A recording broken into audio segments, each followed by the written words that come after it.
Hello, and welcome to another episode of Reading Reddit with Amber. Today I have another batch of outrageous stories for you from r/Am I the Jerk. Our first story today is, Am I the Jerk for leaving during my wife's labor? And yes, it is as bad as it sounds. My wife went into labor around 6 p.m. on Sunday. We were expecting twins. It quickly turned into a very painful process. She kept cutting off the blood pressure to my hand when she squeezed and nearly sprayed my shirt with vomit. Around 3 a.m. my dad calls. I work for my dad's company and we had a presentation for clients Monday morning that I had to get ready for. My dad heard my wife was in labor but told me he needed me on this presentation. He'd said there was nothing I could do to help my wife, and delivery and seeing the baby come out was overrated and people don't prepare you for the gore. He said he needed me to rest up and make myself presentable for the presentation. My wife's labor was progressing very slowly, and we were all certain she would need forceps or other assistance to deliver the babies. I realized that I couldn't help her here, and my dad was counting on me, so I told her I needed to leave. She started screaming at me so loudly that a few nurses rushed over to our room. I ended up doing the presentation with the clients, and things went well. I leave the office and see a text on my phone that said my wife delivered an hour ago at around 10:30 a.m. and they had to use forceps. I would have missed the meeting had I stayed, and my dad has given me everything he could possibly give me in life, so I didn't want to let him down. Am I the jerk? I had responsibilities I had to take care of, and while my wife is still screaming at me saying that she was alone when they destroyed her body, I'm the only one who works, and her mom herself said that she was emotional and overreacting. My wife even went as far as to say that her family would disown her if she was the first of them to divorce, but that she doesn't consider me her husband right now. I'm going to say that OP is a huge jerk here. As her partner, you're there for moral support, and that is a super important role. The wife was probably in a lot of pain, probably worse than having her hand squeezed too hard. She has medical people all up in very private parts of her body. Making her feel secure and loved during this physically and emotionally exhausting event is not doing nothing. OP's dad sounds like a major jerk too, and I can clearly see where OP gets his jerkiness from. Any client who wouldn't make an exception for a father to be there for the birth of his child is not a client worth having. I hope OP either realizes how big a jerk he is and changes his tune, or that the wife is able to actually go ahead and get a divorce, because this does not sound like a good relationship. Our next story is, Am I the Jerk for deciding not to go to my sister's wedding? Backstory: I'm a 30-year-old male, and I'm the eldest of 3 siblings. I have a younger sister who's a 27-year-old female, and a younger brother who's 19 male. Last year, my brother came out as gay. He told me that he had been struggling with his sexuality since he was 12, and that he finally had the courage to tell me. I'm really happy for him, and I'm glad that he told me. However, we knew it would be hard to tell our conservative parents. My brother eventually told our parents. Within 10 seconds, our parents flipped the table. They called him very rude names and told him that they never wanted to see him again. They disowned him. My brother has been living with me and my wife ever since. My sister announced her engagement 6 months ago and the wedding is in September. She started sending wedding invites a few days ago. Everything was fine except for one thing. She didn't invite my brother. I confronted her about it and asked her why she didn't invite our brother. Her response was, I don't want people to find out I have a brother that is gay and mentally screwed up. I was shocked to hear that. I know that she dislikes our brother for taking her place as the youngest, but saying this was way out of line. My sister also said that our parents won't pay for her wedding dress if she invited him. That's when I snapped. I told her that I won't go to her wedding and that she should be ashamed of herself. She then starts crying and begging me to come to her wedding, but I didn't change my mind. I know I shouldn't have snapped at her, but I just can't believe the way she treats our brother. I'm so disappointed in her. Am I the jerk? Edit. I should also mention that my brother is adopted, but that doesn't change anything. He's my brother no matter what, and I will always be there for him. OP is not the jerk here. The sister is being a jerk by denying her brother a spot at the wedding because of his sexual orientation. The brother needs support, and I'm glad OP is choosing to stick by him. Our next story is, Am I and my fiance the jerks for getting the nicer engagement rings just to spite her brother/my future brother-in-law? Asking on behalf of both my fiance and me, but obviously I'll be the one narrating the post. We got engaged a few months ago. We were both planning to propose on the same date, lol, but I get it done first. But we didn't propose with rings because we both wanted to pick our own rings and go through that process together. We're both women, so 2 engagement rings, double financial whammies. Something to note is that we are both very privileged and have been given big head starts in life by our families.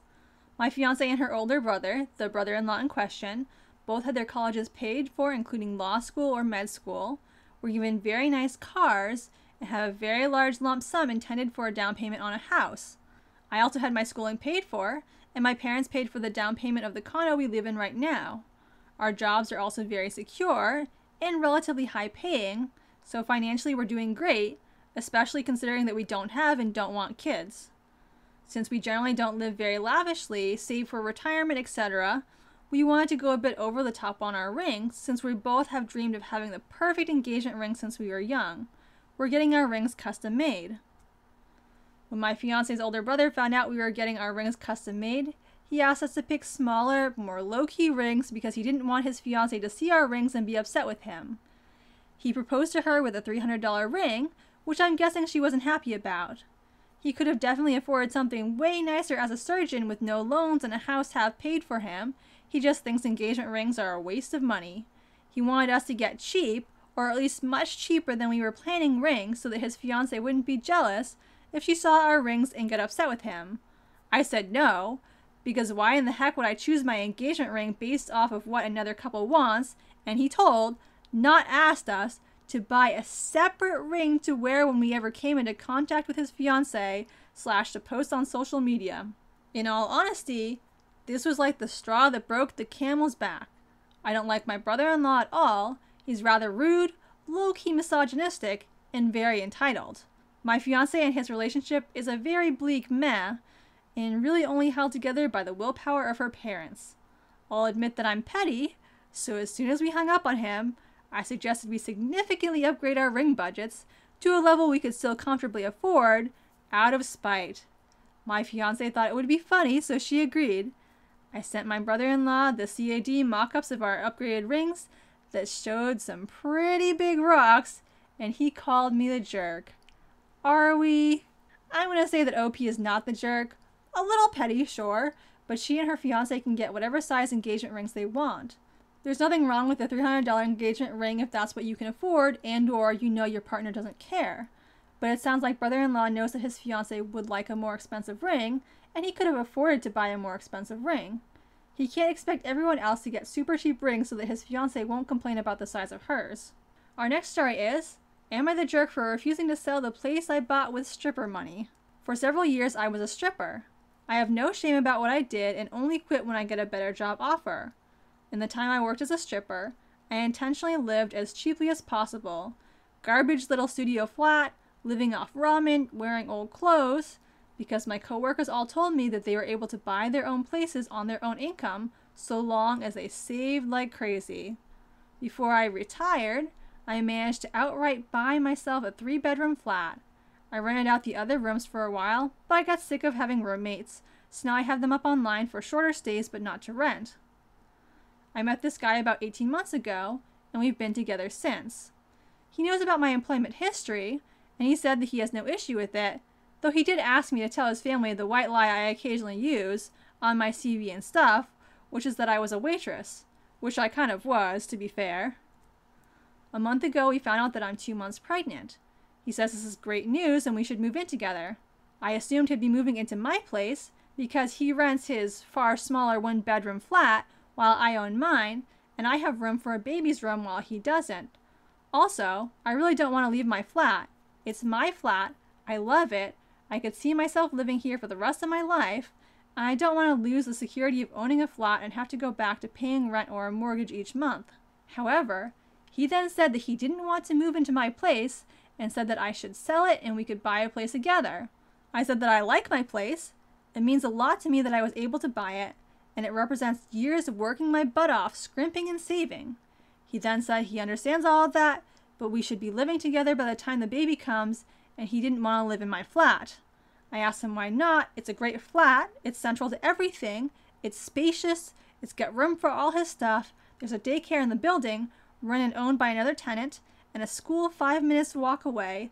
The list goes on, and he said that he didn't want to live in a flat that was bought with stripper money. That really ticked me off, so I told him no effing way am I selling my flat and that he never had any issue with my stripper money paying for this flat before now. I said I wasn't giving up the security of owning a home for someone who tries to make me feel ashamed about something I don't feel ashamed of. He said that his point is if I sold the flat, then we could get a new place with the money from the sale. I said, wouldn't that still be stripper money? And he said, that's different. And I asked how. He then said he was going back to his place because I can't talk to you when you're in this state. He's gone back to his flat now and he's texted me saying I'm overreacting/irrational and that I need to think of this realistically rather than emotionally. He says he wouldn't feel right raising a child in my flat knowing how I purchased it, and selling/moving is the best idea for all of us, not to mention the fact that he isn't on the deed because it's my place and it would never feel like our place because of this. I feel like I might be the jerk because I get why he might feel like it's just my place, and I feel like I'm being too rigid in a time when we need to work together. Plus, I spoke to my sister and she sided with him, so 2 out of 3 people think I'm in the wrong here. Am I the jerk? Update on the off chance anyone sees this. I dumped him. There was a whole conversation, and during the conversation, he said he didn't want to be a parent if I wasn't willing to do everything he wanted, including sharing a house/deed, plus staying together. Also, at the start of the conversation, I said what a few people suggested, which was that I'd be willing to sell it and split the house with him, provided he paid 50%, and he got very, very angry very, very quickly.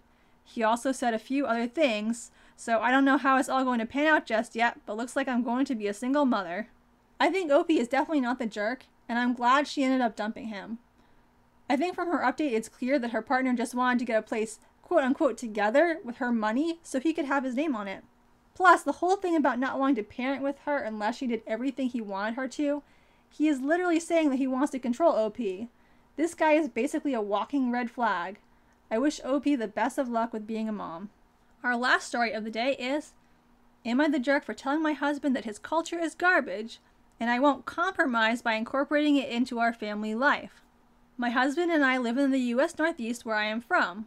John moved here for work several years ago from the deep south of the U.S. where he grew up, raised with Christian holidays but never attending church. Coincidentally, shortly before everything hit, John's parents and his childhood best friend Dan and his wife decided to move here as well. This past weekend was the first time that the 3 of us couples had gathered together since any of us moved here. We had a distance picnic at our house. John sat down 2 to 3 minutes after I did, as he was settling our kid into his pen in the yard with us. Dan and my father-in-law immediately started to jokingly rip on him for being whipped and doing my job of parenting our child while he was supposed to be allowed to just catch up with the 2 other men. I was trying to politely deflect when it turned to how mean I was for not fixing him a plate and serving him before serving myself. If I thought a certain dish would run out before he got to it, or if he had asked me to, of course I would have. Dan and father-in-law continued to brag about how their families do it right, where they handle the outside chores while their wives handle the inside chores, including the care of Dan and his wife's 2 children. I think it's important to note here that both currently live in rented condos that by their nature do not have outdoor chores, and both their wives have always worked full-time, as I do. The whole day was kind of a wreck by the start, and I was frustrated when John left with Dan and father-in-law to go for a walk and left me to do all the cleanup alone while also looking after our kid. I expected John to apologize when he returned hours later, but instead he got mad at me for making him look bad in front of his friend and dad. He brought up how a traditional division of labor is a huge part of Southern culture and how I was being disrespectful to his background by forcing Northern culture onto him and his family. He says he's been building up a lot of resentment the past few months that I make him do half the chores and childcare, since in his culture, women do the chores and hands-on childcare, and men do the fun parenting, the discipline, mow the grass, and bring in the cars for oil changes when needed. I was stunned but honest and told him Southern culture is garbage. It's bigotry. I lived in John's home state for 8 years, and I saw how Southern hospitality is reserved only for those in your in-group.